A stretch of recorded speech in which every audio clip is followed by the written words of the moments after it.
Saving grace. Whenever I came to the thought that I had at last seen way too much, there was still her calm voice that just would not let me go. All those times it seemed too hard to stand tall for just another hour. That wordless patience and her kindness from somewhere reappeared. When the darkness fell upon me and there was nowhere I could turn, came to me finally carrying gentle slumber and awoke me feeling better. In the grim silence that no one else could open, a gentle nuzzle reminded me of the man I had to be. When I sat head in hands, alone and full of empty desolation, she came quietly and patiently, her hand softly on my knee. As I thrashed about in the anger at all my waste and confusion, I did not rely upon her presence and never realized what it meant. Despite my dirt and noise, sins, failings, mistakes, and omissions, somehow that gentle, quiet north light never left me for very long. In the great rush at foolishness that was the brief passing of my life, it took too long for me to see her grace so perfect, yet only behind the scenes. Against all the odds and the heat, dust, and the never-ending shouting, nonetheless, in interludes of quiet, one knew her gentle strength existed. Through all the years of stubbornness at the ignorance and destruction, one sweet chord would always resonate when things were in their places. Looking back through memory's windows, now I see that light fell gently through. Hurrying in my pride, I struggled and floundered, and she saw it all again. When it all turned black and I lost faith in everything, but mostly in myself, later came a feeling that was not a thought, and a hope not born of reason.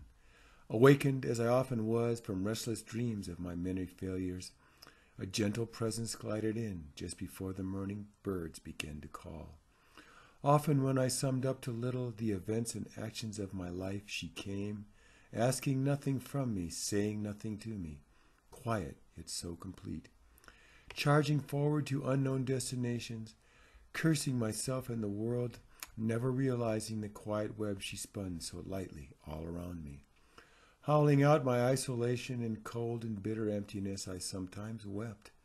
Now I am ashamed that my needless blasphemies broke her blessed stillness. Full of a toxic hubris, I plunged on alone through my private weeds. A sad, faint smile played upon her face, for she had seen it all before. Wasting time and resources and making lots of noise, I groped so blindly on. Even then, for brief, quiet moments, I caught glimpses of a different way. For many years, as I wandered that knife edge of self-destruction, she bore silent witness that I had learned nothing from others' failures. Whirling like a nervous dervish and kicking up the dust, so I passed my life, believing that her scattered images were the only illusions that I held. Often would I try and escape through drugs and mindless recreation, and she would merely remain in silence, waiting off at some safe distance.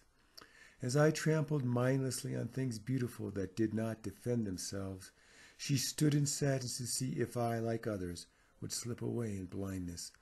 Sometimes when I could see no cause to find hope in my endeavors, later there would come a peaceful, merest stirring of gentle leaves. Now I just hope I can restore bits of what I have broken and thrown away, maybe remain quiet sometimes instead of always shouting hoarsely.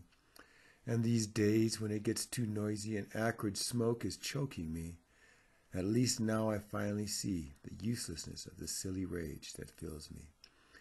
Seeing so much precious time gone by in empty bitterness brings tears to my eyes, but I am sure that in all her grace and mercy I need not be forgiven.